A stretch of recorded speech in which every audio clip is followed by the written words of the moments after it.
Assalamualaikum warahmatullahi wabarakatuh. Senang berjumpa kalian kembali semuanya. Hari ini kita akan melanjutkan materi pembelajaran kita, yakni mengenai peristiwa-peristiwa penting di Eropa lainnya.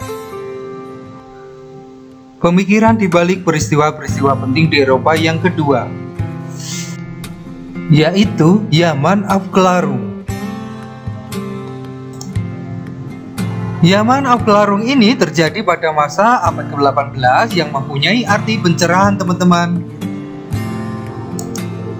Saat itu manusia sedang mencari cahaya baru dalam rasionya yang bertalian dengan alam, pengetahuan, kesusilaan, politik, kesenian, ilmu jiwa, sejarah, dan tersebar dalam semua sektor kehidupan.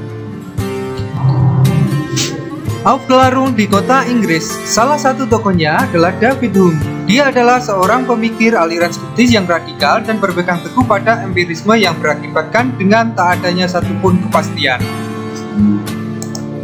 David Hume mengatakan harus adanya pengalaman yang serupa tentang tiap-tiap kejadian yang ajaib. Untuk membuktikan sesuatu yang ajaib, diperlukan bukti-bukti yang lebih kuat daripada sesuatu kejadian biasa yang tidak bertentangan dengan pengalaman.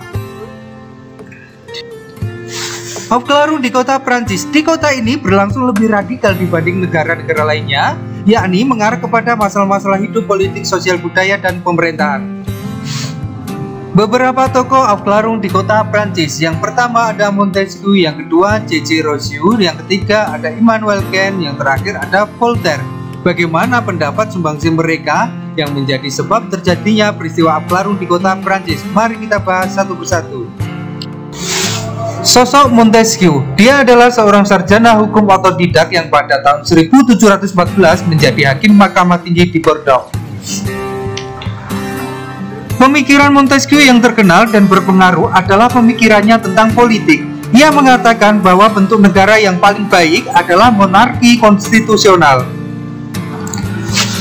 Sosok yang kedua adalah Jean-Jacques Rousseau. Ia adalah seorang ahli politik yang terbesar pengaruhnya pada masa menjelang Revolusi Prancis.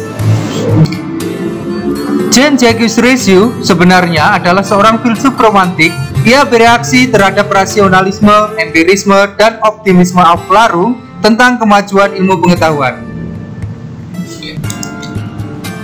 Jean-Jacques Rousseau berpendapat bahwa setiap kehendak individual di dalamnya mengandung dua komponen, yaitu suatu kepentingan yang semata-mata memang individual dan sesuatu yang memang merupakan kepentingan umum. Yang ketiga adalah sosok Immanuel Kant. Dia adalah seorang pemikir modern pertama yang berusaha menjawab problem filsafat pengetahuan yang sangat mendasar bagi teori David Hume. Di dalam bidang ilmu filsafat, Immanuel Kant berusaha membedakan antara pengenalan yang murni dan yang tidak murni, yang tidak ada kepastiannya. Tokoh terakhir Aufklärung di Prancis. Voltaire adalah seorang pemuda yang pandai dan cerdas. Ia meluncurkan kalimat-kalimat sindiran sebagai ungkapan rasa tidak puas pada saat itu. Orang menyebutnya sebagai tokoh pembaru pada zamannya. Banyak hal penting yang terjadi di dunia karena faktor masa Aufklärung ini. Berbagai wilayah di dunia, mulai dari masyarakat hingga kehidupannya, pun banyak yang terpengaruh oleh adanya masa Aufklärung. Apa saja pengaruhnya? Pengaruh yang pertama, yakni munculnya paham liberalisme dan nasionalisme. Masa Aufklärung mengedepankan dan memaksimalkan kemampuan akal manusia, kemudian mendorong munculnya berbagai ideologi baru.